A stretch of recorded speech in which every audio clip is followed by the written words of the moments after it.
Good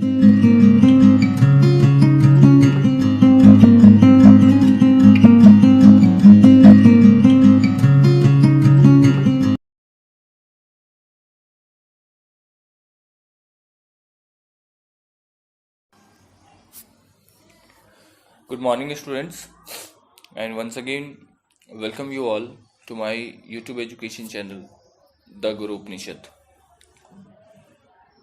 Today, we are going to study some more about Russian Revolution. Okay, so if you have not subscribed yet my channel, please subscribe it so that you can be notified at first. आप सभी मेरे channel को यदि अभी तक आपने subscribe नहीं किया है तो सबसे पहले सब्सक्राइब करके बेल आइकन दबा लें ताकि सबसे पहले आपको वीडियो की नोटिस मिलते रहे और इस वीडियो को पूरा देखें। पहले पार्ट में स्टूडेंट्स हमने रशियन रेवोल्यूशन को शुरुआत किया था पहले पार्ट में, और ये पार्ट 2 आज मैं लेकर आया हूँ आपके लिए। पहले पार्ट में हमने जाना था कि जो सोशल फैब्रिक रशिया का था वो कैसा था, वहाँ पे किस प्रकार के विचारधारा वाले लोग थे। 3 लोग थे, लिबरल्स, रेडिकल्स, ओके, और कंजर्वेटिव्स। ये चीज़ मैंने आपको बताया था। आज हम वहाँ पे सोशलिज्म कैसे शुरू हुआ ये पढ़ेंगे। Okay, the rise of socialism in Russia. Okay, so first of all we shall know what is socialism. Socialism है क्या? Student, socialism is actually an economic system under which means of production are controlled by the people or by the government elected by people. Okay, means ये capitalist के exact opposite है। Capitalist में क्या है?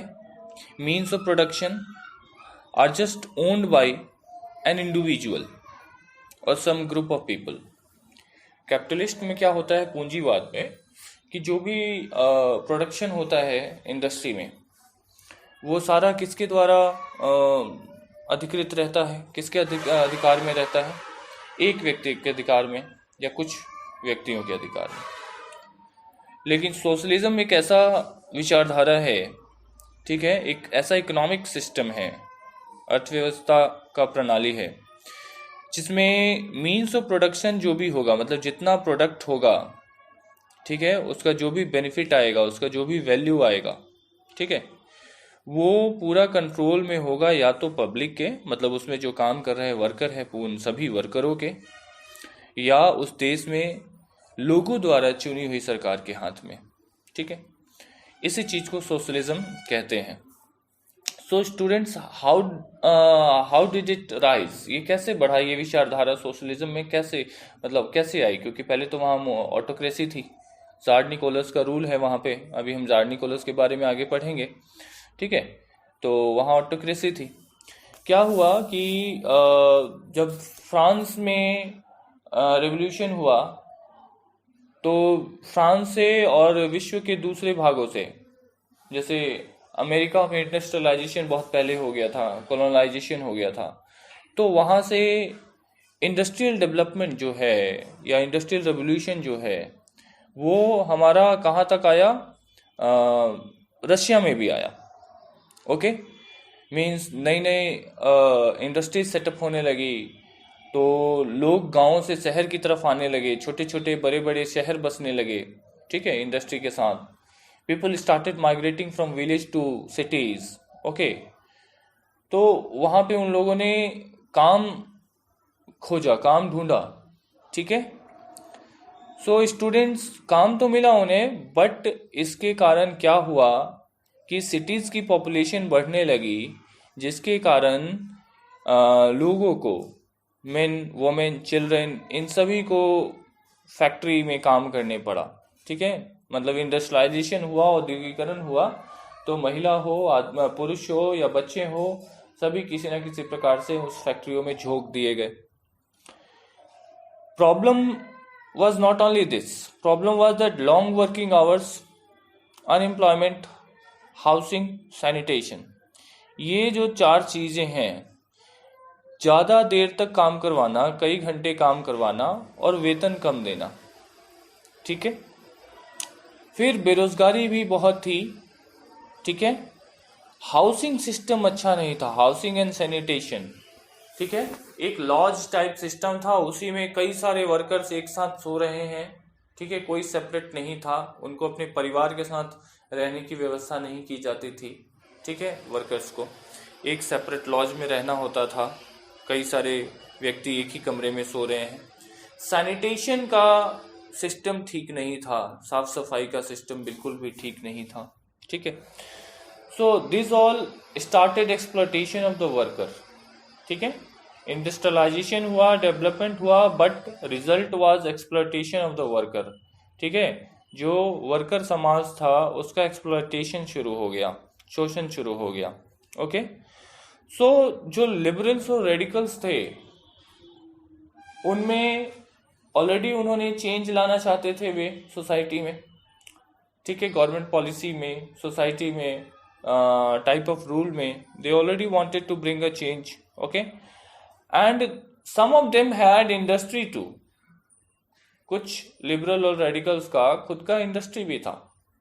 Okay, but उनकी विचारधारा ऐसी नहीं थी कि लोगों की ऐसी हालत रखी जाए, वर्कर की ऐसी हालत रखी जाए।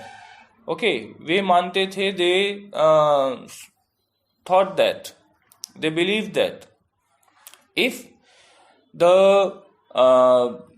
company owners, okay, if the company owners would work together, okay, if the company owners would work together with the help of poor labor, okay, they can work for each other, betterment of each other।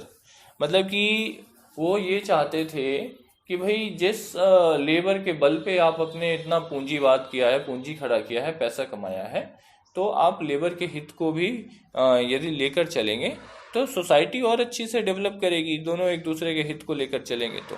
Okay, so students, इसीलिए nationalist जो थे या liberals, radicals, okay, what they wanted to put an end to kind of government established in Europe in 1815। 1815 में जो Congress of Vienna हुआ था, उसमें किस प्रकार से यूरोप में जो गवर्नमेंट इस्टेब्लिश कर दी गई थी, एक प्रकार से मोनार्की को वापस लाया गया था, तो उसको एंड पे लाना चाहते थे। बिकॉज मोनार्की में क्या है कि प्रिविलेज लोग, है ना, बर्थ प्रिविलेजेस मिलते थे जन्म के आधार पे, और फिर कुछ जिनके पास पैसा है, ज़मीनें हैं, उनको ही प्रिविलेजेस मिलती थी। तो ये जितने भी फैक्ट्री ओनर्स थे, लैंड ओनर्स थे, इन लोगों को प्रिविलेजेस मिलती थी और नुकसान किसका होता था?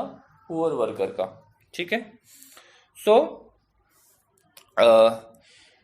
ये एक सोशलिज्म की विचारधारा आई। ठीक है, कई सारे ऐसे थिंकर्स हुए, for example Robert Owen. Okay, Robert Owen leading English manufacturer, ये इंग्लिश मैन्युफैक्चरर थे। ठीक है, खुद की कंपनी थी इनकी। ओके, इंडस्ट्री थी। 1771 टू 1858 इन्होंने खुद कोशिश की एक कोऑपरेटिव कम्युनिटी बनाने का, जिसका नाम दिया न्यू हार्मोनी इन इंडियाना। ठीक है, इंडियाना मतलब उस समय का यूएसए, इंडिया नहीं। ठीक है, सो इन्होंने कोशिश किया, रॉबर्ट ओवेन ने कोशिश किया कि एक कोऑपरेटिव कम्युनिटी बनाए। Cooperative community what is it? सहकारिता संस्था। ठीक है, जिसमें सभी लोग मिलकर काम करें, प्रोडक्शन करें, और जो भी प्रोडक्ट आया उसको मार्केट में सेल करेंगे।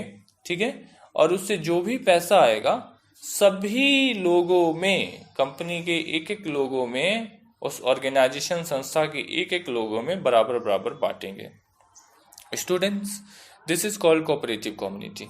ओके, कोऑपरेटिव सोसाइटी और cooperative community. Cooperative community is such a community in which group of people, okay, work together to produce something, okay, to produce something, and they distribute the revenue. They distribute the whole revenue earned by. They distribute the whole revenue earned by themselves, okay, earned by the organization, okay, as equally as per their ranks। ठीक है, सभी में ranks के आधार पे, उनके काम के आधार पे, as per their work contribution, जितना उन्होंने योगदान दिया उस काम के आधार पे सभी में बराबर बराबर बांट लेते हैं। ठीक है, तो ऐसी व्यवस्था लाने की कोशिश की। फिर लुइस ब्लैंक हुए 1813 टू 1882। ठीक है, इन्होंने भी सोचा कि कोशिश किया कि कोऑपरेटिव सोसाइटी बनाई जाए, बट एज अ रिजल्ट कहाँ पे कंक्लूजन, इन पे किस कंक्लूजन पे आए? He came on a conclusion that this can not be only done with the effort of individual. एक अकेले के एफर्ट से, कोशिश से कोऑपरेटिव सोसाइटी बनाना मुश्किल नहीं है। That's why Louis Blanc demanded the government, okay, demanded the government that it should encourage cooperatives. Government से उसने डिमांड किया कि कोऑपरेटिव को उसे बढ़ावा देना चाहिए, सरकार को ही बढ़ावा देना चाहिए, सरकार को इसमें आगे बढ़ के आना चाहिए। Very famous socialist and communist Karl Marx, आप सभी ने नाम सुना होगा, Karl Marx 1818 to 1883। Actually he was basically a German, okay, but he was sent on exile, ठीक है, for publishing various political articles, okay, against the government, okay, against the king, हाँ, against the rule. Karl Marx बहुत ही famous socialist हैं, communist हैं, जो Germany से थे, लेकिन हमेशा इन्हें एक्साइल में रहना पड़ा और ये भाग गए, लंदन चले गए। ठीक है, इनको देश निकाला दे दिया गया, स्टेटलेस कर दिया गया और ये लंदन चले गए। क्यों? क्योंकि ये हमेशा गवर्नमेंट के खिलाफ या वहाँ के शासन के खिलाफ पॉलिटिकल आर्टिकल पब्लिश करते रहते थे, अपनी विचारधारा देते रहते थे। इन्होंने फ्रेडरिच एंजल्स, ठीक है, फ्रेडरिच एंजल्स जो दूसरे एक फेमस सोशलिस्ट थे, उनके साथ मिलकर एक कम्युनिस्ट मैनिफेस्टो लिखा। He wrote a communist manifesto which became very famous, जो बहुत फेमस हुआ और धीरे धीरे आज वही कम्युनिस्ट फेस्टो आपका रसिया में है, चाइना में है, जापान में है। ठीक है, सो इसमें इन्होंने अपने कई सारे विचार रखे कम्युनिस्ट मैनिफेस्टो में, कार्ल मार्क्स ने। ठीक है, और इन्होंने कहा कि उस समय की जो इंडस्ट्री है वो कैपिटलिस्ट है। कैपिटलिस्ट मतलब जो अपना बेनिफिट सीख करे, ठीक है, अपना बेनिफिट ढूंढे, एक इंडिविजुअल का बेनिफिट ढूंढे, ओके, दूसरे का बेनिफिट नहीं ढूंढे, ओके। तो उन्होंने उसका विरोध किया और उसके बारे में कई सारे लेख लिखी, कम्युनिस्ट मैनिफेस्टो लिखा कि उसी चीज को किस प्रकार से कि एक ऐसी अर्थव्यवस्था की प्रणाली बनाई जाए जिसमें जो भी प्रोडक्शन होगा या प्रोडक्ट से मिला हुआ जो भी रेवेन्यू होगा उस पर कंप्लीट अधिकार जो है वो किसका होगा? पब्लिक का होगा, या एक ऐसे गवर्नमेंट का होगा जो पब्लिक द्वारा चुनी गई हो, and which will only work for the benefit of common people. Okay, so ये सब छोटे छोटे इंसिडेंट हो रहे थे रसिया में, यूरोप में, देश के वर्ल्ड के अलग अलग भाग में। सो इन 1870 जो है ये सोशलिस्ट का जो आइडिया है वो पूरे यूरोप में फैल गया। ओके, और उसके बाद फर्स्ट इंटरनेशनल का गठन हुआ। Okay, first international was organised in 1864।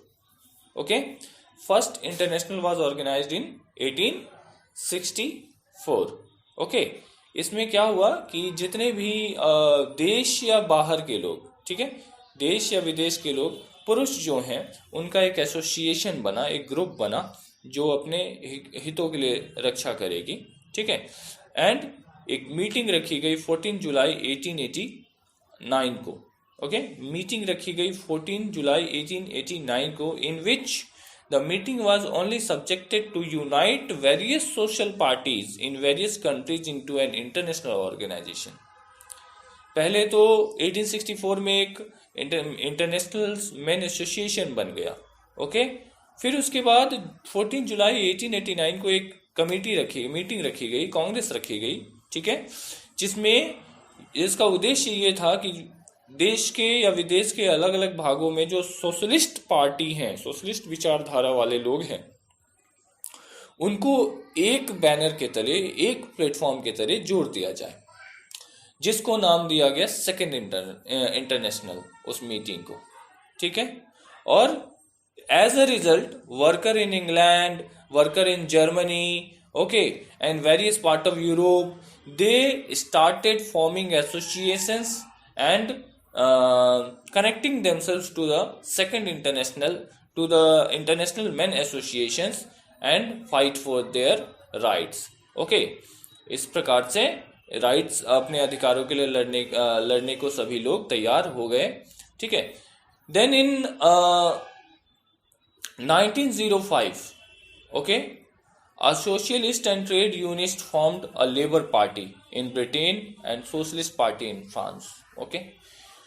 उसके बाद क्या हुआ कि 1905 में कुछ सोशलिस्ट और ट्रेड यूनिस्ट मतलब कि ग्रुप ने, ठीक है, जो सोशलिस्ट विचारधारा वाले लोग थे, ठीक है, और ट्रेड यूनियन जिन्होंने बनाया था, उन्होंने क्या किया, एक लेबर पार्टी ब्रिटेन में फॉर्म किया और साथ ही साथ एक सोशलिस्ट पार्टी फॉर्म किया फ्रांस में. ओके. एंड इसके साथ एक सोशलिस्ट डेमोक्रेटिक पार्टी भी फॉर्म हुआ जर्मनी में. ठीक है. मतलब कि देश के अलग अलग हिस्से में सोशलिज्म का, विदेश के अलग अलग हिस्से में, पूरे विश्व में सोशलिज्म की विचारधारा स्टूडेंट्स बढ़ने लगी. लोग मांग करने लगे कि हाँ भाई, इंडस्ट्रियलाइजेशन तो हो रहा है, लेकिन सारा उससे जो कमाया हुआ धन है वो सिर्फ एक इंडिविजुअल ना रख के, बल्कि उसका बराबर बराबर जो है काम के हिसाब से सब में बंटवारा हो, सभी को मिले. ठीक है. तो इस प्रकार से जर्मनी में they form social democratic party and in Britain they formed labour party and in France they formed socialist party. Okay. But 1914 तक, टिल 1914, ठीक है, उस प्रकार की सोशलिस्ट टाइप ऑफ गवर्नमेंट बनाने में ये लोग कभी कामयाब नहीं हुए. ओके.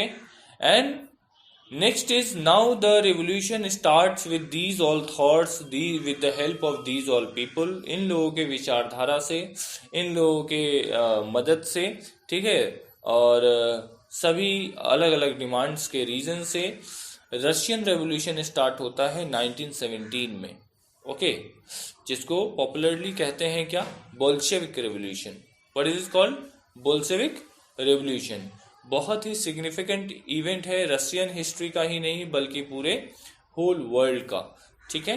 जिसने सोशलिस्ट रिवॉल्यूशन को एक प्रकार से बदल के रख दिया. ठीक है. इससे पहले हमने देखा कि फ्रांस में जो है कम्युनिस्ट टाइप विचारधारा जो है उसमें थोड़ा सा प्रमोट मिला. ठीक है. और अभी यहाँ पे हम देखेंगे कि सोशलिज्म को बहुत ज़्यादा प्रमोट मिलेगा रशियन रेवोल्यूशन के through. Okay students, this was the second part. Okay. Video को छोटा रख रहे हैं ताकि आप पूरा सुने और अच्छे से समझें. पार्ट बाय पार्ट हम स्टडी करेंगे. नेक्स्ट पार्ट को देखना मत भूलिएगा, वापस यूट्यूब चैनल पे आना मत भूलिएगा. नेक्स्ट पार्ट में हम लोग पढ़ेंगे रशियन रेवोल्यूशन का start, crisis of Tsarism. Russian revolution के शुरू होने के क्या क्या कारण हुए, या ज़ारिज्म का जो रूल था, ज़ारिज्म जो था, जार निकोलस का जो रूल था, उस पर आर्थिक संकट कैसे आई, ये सब हम लोग अगले वीडियो में पढ़ेंगे. और वीडियो को देखने के बाद आप लोग प्लीज़ इसे लाइक करें, शेयर करें, सब्सक्राइब करें जितना ज़्यादा से ज़्यादा हो सके. Okay. And in home assignment आप लोग नोट्स बना लेंगे इम्पॉर्टेंट पॉइंट्स पे अपने बुक को देखते हुए. फॉर एग्जांपल लिबरल्स पे नोट्स बनाना है आपको, रेडिकल्स पे बनाना है, फिर सोशलिज्म पे बनाना है, कंजर्वेटिव्स पे बनाना है, कैपिटलिस्ट पे बनाना है, कार्ल मार्क्स पे बनाना है. ठीक है. कोऑपरेटिव सोसाइटी पे आपको बनाना है. और फिर एक बार फर्स्ट इंटरनेशनल या इंटरनेशनल मैन एसोसिएशंस पे आपको नोट्स बनाना है. ठीक है. और साथ ही साथ आप नोट डाउन कर लीजिएगा कि जर्मनी में सोशलिस्ट डेमोक्रेटिक पार्टी फॉर्म हुई और 1905 तक ब्रिटेन में लेबर पार्टी फॉर्म हुई और फ्रांस में सोशलिस्ट पार्टी फॉर्म हुई. Okay. Stay home and stay safe in this COVID crisis. Till then.